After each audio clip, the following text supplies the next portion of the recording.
चलिए बात करते हैं सेकुलर के बारे में। आप जानते हैं सेकुलरिज्म यानी कि एक धर्मनिरपेक्ष, जिसे आम भाषा में पंथ निरपेक्ष या धर्मनिरपेक्ष कहा जाता है। आप जानते होंगे जातिवाद एक बहुत बड़ी अनैतिक विचार है लोगों के बारे में। अगर बात करते हैं दिल्ली जैसे महानगर, बम्बई, कलकत्ता, मद्रास, जहां हम जॉब करते हैं, नौकरी प्राप्त करने जाते हैं, शिक्षा प्राप्त करने जाते हैं, कई प्रकार के लोग रहते हैं समूह में। यानी जानते होंगे जो आप क्षेत्र में रहते हैं विभिन्न प्रकार के जाति, हिंदू, मुस्लिम, सिख, ईसाई, और आप सब में एक तालमेल होता है, एक पारिवारिक संबंध होता है।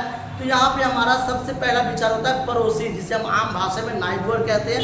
और ये हमारे लिए बहुत ज़्यादा लाभदायक होता है, क्योंकि दुख सुख में एक दूसरे का साथ देना, जिससे देश और क्षेत्र का विकास होता है। क्या आपको पता है धर्मनिरपेक्षता संविधान का एक ऐसा शब्द है जो मानव के लिए एक संबंध जोड़ता है, एक तालमेल बनाता है। संविधान में धर्मनिरपेक्षता को यानी सेकुलर को बहुत ज़्यादा विशेष महत्व दिया गया है। लेकिन कुछ लोगों के कारण जातिवाद या कह सकते हैं हम अनैतिक विचार उत्पन्न होते हैं। हाल में ही किसी क्षेत्र में मंदिर के बाहर एक गाय को काट करके मंदिर के आसपास के क्षेत्र को प्रदूषित किया गया। वहाँ पे गाय का गला काट के रख दिया गया, गाय के बच्चे को, जिससे लोगों में हिंदू मुस्लिम की विचार उत्पन्न हुई, दोनों में युद्ध की भावना उत्पन्न हो गई। लेकिन ये युद्ध होते होते रह गया, क्योंकि दोनों पक्षों में एक समानता विचार था।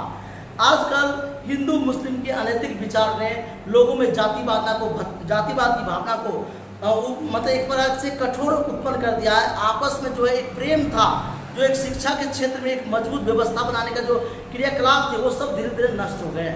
अगर बात करते देश की आज़ादी के बारे में, तो आप जानते होंगे मोहम्मद इकबाल साहब, जिन्होंने कहा था सरफरोशी की तमन्ना अब हमारे दिल में है, देखना है जोर कितना बाजुए कातिल में है। यानी मोहम्मद इकबाल साहब, इस्फाकुल्ला खां, या बात करते हैं तो इसी तरह से कई प्रकार के क्रांतिकारी थे जिन्होंने देश को आज़ाद कराया था।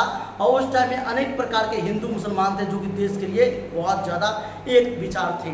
आज के डेट में लोग जातिवाद को लेकर के राजनेता जो है राजनीतिक में भावनात्मक विचार को उत्पन्न करते हैं। और आज हम देखते हैं कि लोगों में जो है वो हिंसात्मक भावना से युद्ध की भावना उत्पन्न हो गई है। महात्मा गांधी ने कहा था कि हम सबको एक रहना चाहिए, लेकिन लोगों में जो है अनैतिक विचार उत्पन्न होते रहे और लोग धर्म को लेकर के, भाषा को लेकर के आपस में युद्ध करते हैं, जिससे कि हमारा वातावरण दूषित हो जाता है और आपस में अनैतिक विचार उत्पन्न होते हैं। इसे दूर करने के लिए आप सबको एक होना पड़ेगा, सेकुलर को विशेष महत्व को समझना होगा। Thank you. जय हिंद, जय भारत।